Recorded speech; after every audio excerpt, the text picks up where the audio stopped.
ఇక్ష్వాకు వంశీయులు ఏ గోత్రాల్లో ఉన్నారో నీకు తెలియదు. నీకు చెప్తున్నావు, హైకోర్టు అంటున్నావు, సుప్రీంకోర్టు అంటున్నావు, నీకు తెలియదా వాళ్ళకున్న ఇమ్యూనిటీ ఆర్టికల్ 124(4) ఎవడైనా ఇప్పటిదాకా ఏ ప్రధానమంత్రి అయినా ఇంపీచ్ చేయగలిగారా? 77 IPC 197 CRPC వాళ్ళ రక్షణ కవచాలు తెలియదా మీకు? భగవద్గీత 18వ అధ్యాయంలో 17వ శ్లోకం ఉన్న యస్య నాహంకృతో భావో బుద్ధిరేశ్య నలిప్యతే హత్వాపి సహిమాన లోకాన్ని హంతి ప్రయోగించే అవకాశం మాకు లేదా?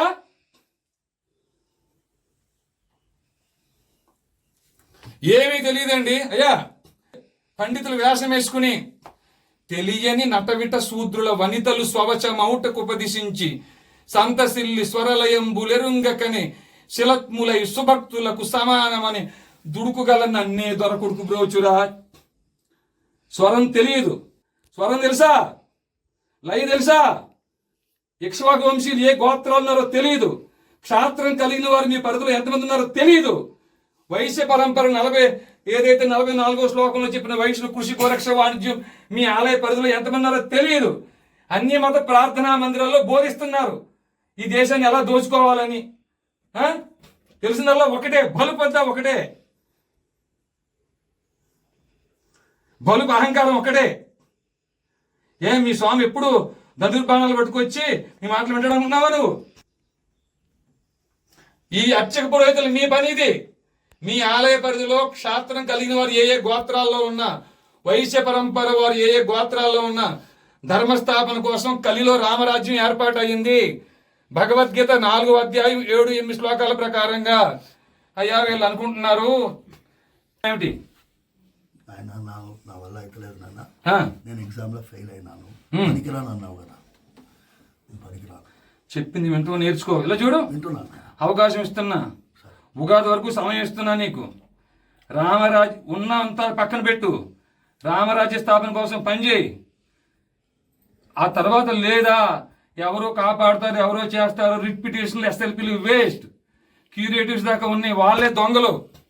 ఏ న్యాయమూర్తులు అయితే అన్బ్రైడల్డ్ పవర్స్తో ఆర్టికల్ 124(4) అనే ఇమ్యూనిటీతో 77 IPCతో జడ్జెస్ ప్రొటెక్షన్ యాక్ట్తో ఇట్లాంటి రక్షణ కవచాలు పెట్టుకు విర్రవీగుతున్నారా? రక్షణ కవచాలు బ్రేక్ చేయడం కోసం వచ్చేవాడి అయ్యా మేము కూడా. అయ్యా వింటున్నారా? మేము వచ్చిందే న్యాయ వ్యవస్థ తోలు తీయడం కోసం.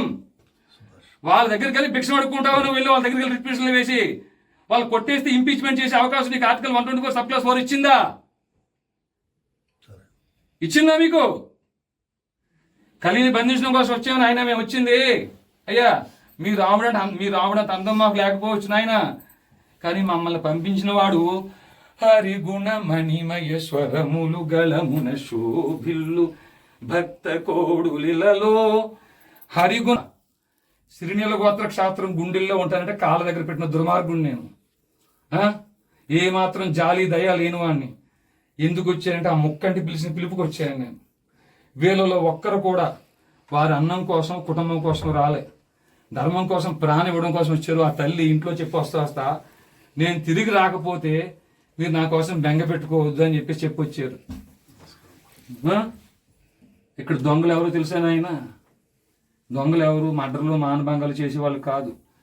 వాళ్ళని శిక్షించాల్సిన న్యాయమూర్తులు పనిచేయటం మానేశారు తండ్రి. వింటున్నారా? ఈ న్యాయమూర్తుల మీద 197 CRPC ప్రయోగించాల్సిన కేంద్ర రాష్ట్ర ప్రభుత్వం ఈ పని మానేసినాయి. ధర్మాన్ని బోధించి క్షాత్రం కలిగిన వారిని వెలికి తీసి వాళ్ళని గుర్తించి వారి పోషణ నిమిత్తం సైన్యంగా తయారు చేయించాల్సిన అధ్యయనంతో కూడా అధ్యాపనం చేయాల్సిన మీ పని మీరు మానేశారు అయ్యా. అయినప్పటికీ మా ఇక్ష్వాక వంశీయుల సాంప్రదాయాన్ని అనుసరించి ఒక్క అవకాశం మీకు ఇస్తున్నాం. ఇది తప్పితే మేము రామ మహాత్మ వచ్చి చేయాల్సిన పని చేసుకెళ్ళిపోతారు. నరస్వామి మీ పని మీరు చెయ్యమని మరొకసారి మనవి చేసుకుంటున్నాం. అయ్యా పెద్దలు ఎవరన్నా మాట్లాడేది ఏమన్నా ఉందా స్వామి? మహాత్మా పురుషోత్తములారా, పురుషోత్తములారా, అయ్యా మంచిగా చేసుకోండి, ఓ సైనికుడిని ఇవ్వండి. అర్థమైందయ్యా? సైనికుడిని మాత్రం ఇవ్వండి. ఎందుకు ఇప్పుడు బయట మసీదులో ఏం చేస్తున్నారు మీకు తెలియదేముంది? మసీదులో ఏం చేస్తున్నారా లేదా?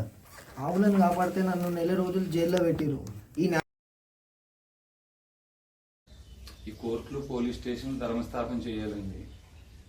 వాళ్ళ పని మానేశారు. వాళ్ళని తొలగించాల్సిన బాధ్యత ఏమో కేంద్ర రాష్ట్ర ప్రభుత్వాలు. వీళ్ళు ఈ పని నలిగిపోయేదేమో సామాన్యులు. దానికోసమే ఒక రామరాజ్యం అని చెప్పి భగవద్గీత 4వ అధ్యాయం 7 శ్లోకాల ప్రకారంగా ఒక పెద్ద ఆయన ఏర్పాటు చేసి దాంట్లో మమ్మల్ని అందరినీ భాగస్వామ్యం చేసుకున్నారు. ఒకసారి తమ్ముడు గారు కూడా సార్ కూడా వివరించి వెళ్ళి అంటే ఆయన ఇంకా ఇప్పుడే రాత్రి 2 గంటలకు 3 గంటలకు వచ్చారు అన్నారు మహాత్మ ప్రయాగరాజ్ వెళ్ళి వచ్చారన్నారు. మీరు వేచి ఉంటే ఆయన లేచి సరే పర్వాలేదు మాత్రం వెయిట్ చేస్తాం, పర్వాలేదు సార్.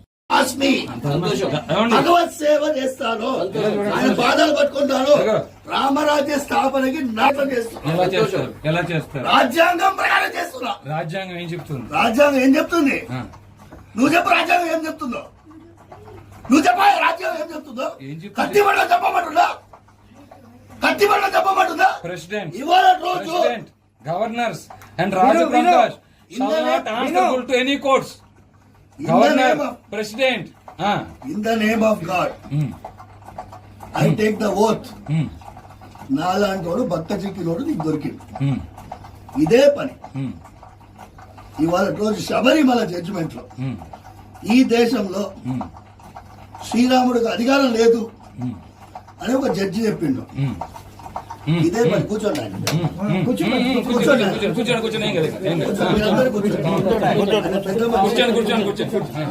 ఆయన పెద్ద మనిషి. 5 జడ్జిలు ధర్మాసనంలో ఒక జడ్జి ఏమంటాడు, ఈ దేశం రాముడిదే కాదంట. 5 జడ్జిలు ధర్మాసనంలో ఒక జడ్జి ఏమంటాడు, ఈ దేశం రాముడిదే కాదంట. ఓకేనా? మనం ఈ దేశంలో రాజ్యాంగం ప్రకారం జీవించాలి. అవునా కదా? మనం సర్కార్ తనసే జుదా కర్దంగి అంటే మనం బక్కోలు మనం తీసుకొని పోయి లోపలేస్తాం. మన వెనకాల సైన్యం ఉందా? లేదు. నేనేం చేస్తున్నా, 2 గుణాన్ని తయారు చేసే ప్రయత్నం చేస్తున్నా. సోది చెప్తలేను ఆయన. ఒకటి ఆంజనేయ స్వామి గుణం, దేనికి తెగించకుండా ఉండేది. మాట్లాడమండి. రెండోది అర్జునుడి గుణం, గురువు గారు చెప్పినట్టు ప్రవర్తించే గుణం. ఈ 2 నేను చేస్తాను. ఈ ప్రయత్నం నాది. దీన్ని మీరందరూ తోడొస్తున్నారు. ఆ రోజు ఆయన వచ్చిన 2 సమయాల్లో కూడా ఆయన వచ్చిన పరిస్థితి వేరే ఉంది. ఓకేనా? నేను స్వామివారి ఆరాధన చేయడం 8 అవుతుందా, అభిషేకం చేయాలి. నేనేమన్నా 3 గంటలకు వచ్చిన ఆయన నిన్న మొన్న మొత్తం నడక. సార్ చెప్పేది మేము వచ్చాం కదా, విన్న తర్వాత నువ్వు నన్ను చెప్పినావు. జడ్జిమెంట్ కూడా చెప్పారు. జడ్జిమెంట్ అయిన తర్వాత ఏం చేస్తావు చెప్పండి. ఇది మనం రాజ్యాంగం ప్రకారం నడుస్తున్నాం. సుప్రీం కోర్టులో ఇంప్లీట్ పిటిషన్ వేసాం. శ్రీరాముడికి అధికారం లేకుండా ఏం దేశంలో ఇది? నీకు ఆ బిట్ పెన్షన్ అన్ని ఇస్తాం. నా దగ్గర ఉన్నాయి సార్, నా దగ్గర ఉన్నాయి. రెండోది ఏం చేసామంటే 8 రాజ్యాలు, రాముల వారి రాజ్యంగా పద్మనాభ స్వామి రాజ్యం. ఆ రాజ్యంలో రాముల వారి పాదాలు పెట్టుకొని నెత్తి మీద రాజ్యం వెళ్ళేవారు. వాళ్ళని రాజవంశీకులని వాళ్ళ ద్వారా కోవెనెంట్ సైన్ చేశాం. ఈ దేశంలో రామరాజ్యం ఉంటేనే మనం నడిపించగలమంటే దాని మీద 2వ ఇంప్లీట్ పిటిషన్ వేసాం. ఇవాళ రోజు అది ఫైనల్ స్టేజ్లో ఉంది. ఓకేనా నాయన? ఇప్పుడు అడిగావు కదా, రాముడు అంటే లెక్కలేదా అని అడిగావు కదా. నీ మనసులో ఉండే భక్తి దాసుని నేను. ఎందుకంటే సుగ్రీవుడి దగ్గర రామాయణం వినండి స్వామి. రామాయణం ఆల్రెడీ అధ్యాయం చెప్తే వినండి స్వామి. సరే నేను చెప్పేది వినండి. విన్నాం కదా, ఇప్పుడు విను.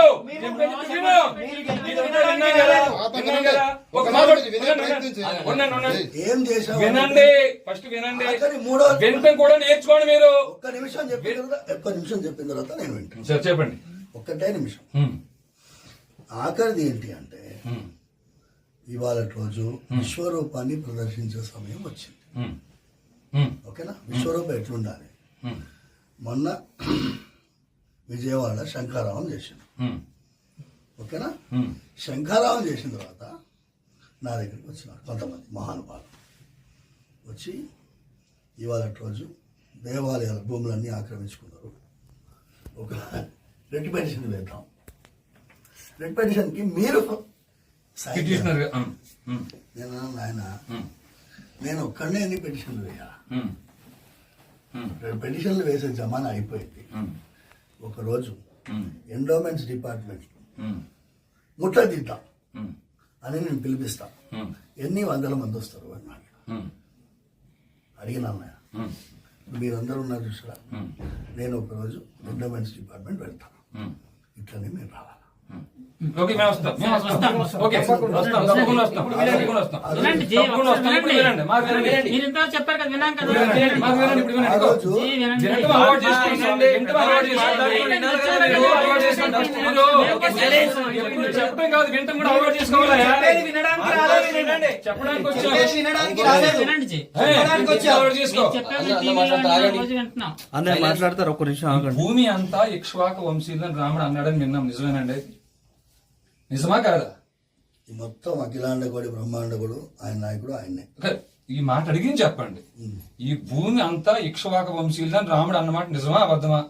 అన్నాడు. ఆ ఇక్ష్వాక వంశీయులు ఏ ఏ గోత్రాల్లో ఉన్నారు? ఇప్పుడు నాకు అడిగింది చెప్పు. ఆగండి, ప్రశ్నకు సమాధానం చెప్పు. నెక్స్ట్ రెండో ప్రశ్న. మీ ఆలయ పరిధిలో